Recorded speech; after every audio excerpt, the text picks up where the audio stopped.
ക്ഷേമ പെൻഷൻ ഗുണഭോക്താക്കൾക്ക് മാർച്ച് മാസത്തിലെ പെൻഷൻ വിതരണം പ്രഖ്യാപിച്ചതിന് പിന്നാലെ ഒരു ഗഡു കുടിശ്ശിക കൂടി വിതരണം ആരംഭിക്കുന്നു. സംസ്ഥാന സർക്കാരിന്റെ സാമൂഹ്യ സുരക്ഷാ പെൻഷനുകൾ, വിവിധ മേഖലകളിലേക്കുള്ള ആനുകൂല്യങ്ങൾ, ഭിന്നശേഷി ആനുകൂല്യങ്ങൾ, കെട്ടിട നിർമ്മാണ തൊഴിലാളി പെൻഷനുകൾ, സർക്കാർ ജീവനക്കാർക്കും പെൻഷൻകാർക്കുമുള്ള ആനുകൂല്യങ്ങൾ എന്നിവയുടെ വിതരണ നടപടികൾ സംസ്ഥാന സർക്കാരിന്റെ ഭാഗത്തു നിന്നും ആരംഭിച്ചു. പൂർണ്ണമായും സർക്കാർ സഹായത്തോടുകൂടി വിതരണം ചെയ്യുന്ന 47 ലക്ഷത്തോളം വരുന്ന ആളുകൾക്കുള്ള സാമൂഹ്യ സുരക്ഷാ പെൻഷനുകൾ, വിവിധ സ്കീമുകളിലായി പെൻഷൻ തുക സ്വീകരിക്കുന്ന ഇന്ദിരാഗാന്ധി ദേശീയ വാർദ്ധക്യകാല പെൻഷനുകൾ, വിധവാ പെൻഷനുകൾ, ഭിന്നശേഷി പെൻഷനുകൾ കൈപ്പറ്റുന്ന 7 ലക്ഷത്തോളം വരുന്ന NSAP പെൻഷൻ ഗുണഭോക്താക്കൾക്കുള്ള ആനുകൂല്യങ്ങൾ, ഇതിനു പുറമെ സർക്കാർ സഹായത്തോടുകൂടി പെൻഷൻ തുക വിതരണം ചെയ്യുന്ന 8 ലക്ഷത്തോളം വരുന്ന ആളുകൾക്കുള്ള വിവിധ ക്ഷേമനിധി ബോർഡുകൾ വഴിയുള്ള പെൻഷനുകൾ എന്നീ ആനുകൂല്യങ്ങൾ കൈപ്പറ്റുന്ന ഗുണഭോക്താക്കൾക്ക് തുക എത്തിച്ചേരും. കേന്ദ്രത്തിന്റെ ഭാഗത്തു നിന്നും ആനുകൂല്യ വിതരണങ്ങൾക്കും മറ്റ് ചിലവുകൾക്കുമായി 6000 കോടി രൂപയുടെ വായ്പാനുമതി ലഭ്യമായ സാഹചര്യത്തിലാണ് വിതരണത്തിന് അനുകൂലമായ നടപടികൾ ആരംഭിച്ചത്.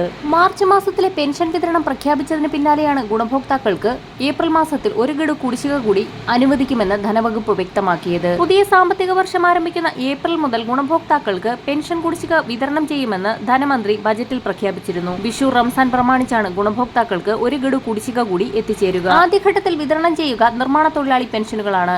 16 മാസത്തോളം കുടിശ്ശികയായ നിർമ്മാണ തൊഴിലാളി പെൻഷൻ ഗുണഭോക്താക്കൾക്ക് ഒരു ഗഡു പെൻഷൻ തുകയായ 1600 രൂപ വീതം തിങ്കളാഴ്ച മുതൽ വിതരണം ആരംഭിക്കുമെന്ന് നേരത്തെ തന്നെ അറിയിപ്പുകളുണ്ടായിരുന്നു. തുക എത്തിച്ചേരാത്ത ഗുണഭോക്താക്കൾക്ക് ഇന്നു മുതൽ അക്കൗണ്ടുകളിലേക്ക് തുക എത്തിച്ചേരും. മാർച്ച് മാസത്തിലെ സാമൂഹ്യ സുരക്ഷാ പെൻഷനും മറ്റ് ആനുകൂല്യങ്ങളും വിതരണം ചെയ്യുന്നതിലേക്കായി 1000 കോടി രൂപയുടെ വായ്പാ ലേലം ഇന്ന് മുംബൈ ഫോർട്ട് ഓഫീസിൽ നടക്കും. ഇതോടൊപ്പം തന്നെ സഹകരണ ബാങ്കുകളുടെ കൺസോർഷ്യം വഴിയും തുക സമാഹരിക്കൽ തുടങ്ങിയിട്ടുണ്ട്.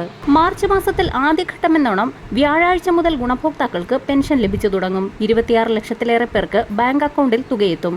മറ്റുള്ളവർക്ക് സഹകരണ സംഘം ബാങ്കുകൾ വഴി 8,46,456 പേർക്ക് ദേശീയ പെൻഷൻ പദ്ധതിയിലെ കേന്ദ്രവിഹിതം കേന്ദ്ര സർക്കാരാണ് നൽകേണ്ടത്.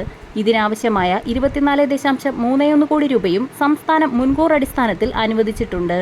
ഈ വിഹിതം കേന്ദ്ര സർക്കാരിന്റെ PFMS സംവിധാനം വഴിയാണ് ഗുണഭോക്താക്കളുടെ ബാങ്ക് അക്കൗണ്ടിലേക്ക് ക്രെഡിറ്റ് ചെയ്യുക. വരും ദിവസങ്ങളിലെ പെൻഷൻ അറിയിപ്പുകൾക്കായി ചാനൽ സബ്സ്ക്രൈബ് ചെയ്യാൻ മറക്കാതിരിക്കുക.